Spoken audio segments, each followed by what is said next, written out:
उत्तर प्रदेश की राजधानी लखनऊ से दिल दहला देने वाली वारदात की खबर सामने आई है। यहां पबजी गेम न खेलने देने से नाराज एक 16 साल के बेटे ने अपनी मां की गोली मारकर बेरहमी के साथ हत्या कर दी और इसके बाद मां के शव के साथ 3 दिन घर में रहा और आराम से लाश के पास ही बैठकर मोबाइल में गेम खेलता रहा। और इतना ही नहीं, हत्यारे बेटे ने 10 साल की बहन को भी धमकाकर घर से बाहर जाने से रोके रखा।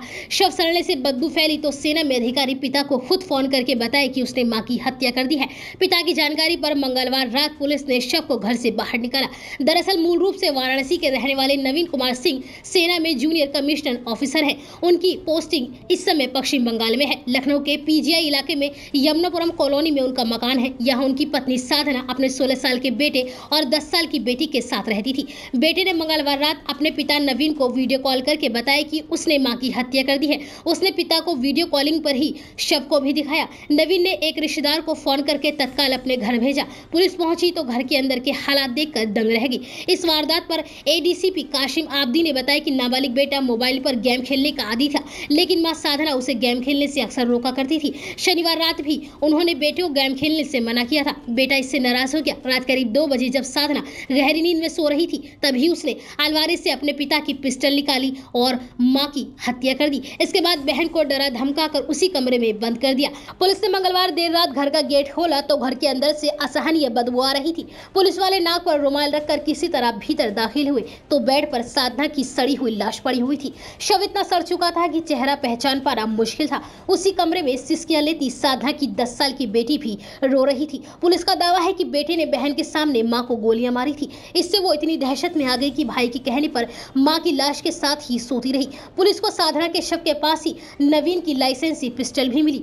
पिस्टल की मैगजीन पूरी खाली थी। इससे अनुमान लगाया जा रहा है कि बेटे ने मैगजीन की 6 गोलियां मां के ऊपर दाग दी। हालांकि लाश सड़ जाने की वजह से शरीर पर गन शॉट दिखाई नहीं दे रहे थे। पुलिस ने बेटे से काफी पूछताछ की, लेकिन उसने कितनी गोलियां दागी बता नहीं पाया। इसके लिए पुलिस पोस्टमार्टम रिपोर्ट का इंतजार कर रही है। पुलिस ने आगे बताया कि बेटे से घटना के बारे में जानकारी ली गई तो उसने पहले गुमराह करना शुरू किया।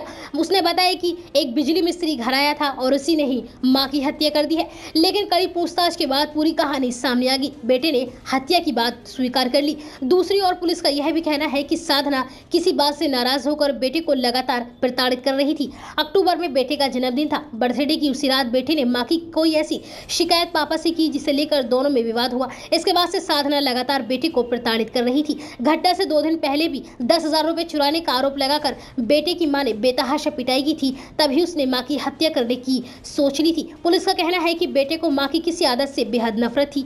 इसकी उसने पापा से कई बार शिकायत की, बावजूद इसके मां की हरकत में बदलाव नहीं आया। इसी हरकत से तंग आकर वह 1 साल पहले घर छोड़कर भाग भी चुका था। वह हरकत किया थी, इस पर पुलिस ने हालांकि अभी कोई बात नहीं बताई है। फिलहाल पुलिस ने बेटे को अपने संरक्षण में लेकर 10 साल की बेटी को नवीन के भाई के सुपुर्द कर दिया है और पुलिस अब जांच में जुटी हुई है। मोहन हॉस्पिटल सभी आधुनिक चिकित्सा सुविधाओं से सुसज्जित। हमारे यहाँ पर 24 घंटे इमरजेंसी, आईसीयू और वेंटिलेटर की सुविधा, ईसीजी, इको और अल्ट्रासाउंड की भी सुविधा, साथ ही हृदय संबंधी रोग, फेफड़ा संबंधी रोग आदि रोगों का इलाज किया जाता है और साथ ही डिलीवरी, डायलिसिस और सभी प्रकार के ऑपरेशन की सुविधा भी उपलब्ध है। हमारा पता है पुरानी जेल के सामने, केनरा बैंक के पास, बुलंदशहर।